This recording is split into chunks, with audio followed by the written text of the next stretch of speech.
Северна Кореја потврди дека уапсила американски државјанин осомничен за непријателски дела против државата.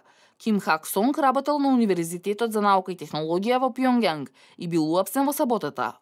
Релевантна институција на Демократска народна република Кореја го уапси американскиот државјанин Ким Хак Сонг на 6 мај, според државниот закон за суспензија на неговите непријателски дела против државата. Уште тројца американски државјани се во притвор во Северна Кореја, 55-годишниот Ким Санг Дак, исто така професор на Универзитетот во Пјонгјанг, за обид да ја собори владата. 62-годишниот Ким Донг Чу, осуден на 10 години тешка работа за шпионирање, и 22-годишниот студент Ото Вармбиер, осуден на 15 години тешка работа за тоа што се обидел да украде пропаганден постер од хотел. Сад ја обвинуваат Северна Кореја дека апси нивни државјани за да ги користи како пијуни.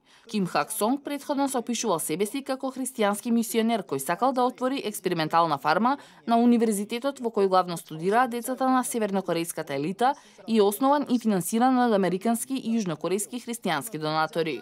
Стейт департментот најави дека ќе контактира со шведската амбасада во Пјонгјанг, која ги застапува американските интереси во оваа земја. Апсењето се случува во време на зголемени тензии меѓу Вашингтон, кој прати борбени бродови во регионот и порача дека ќе спречи Пјонгјанг да развие нуклеарно оружје, и севернокорејската влада која се закани дека ќе продолжи со нуклеарните тестови.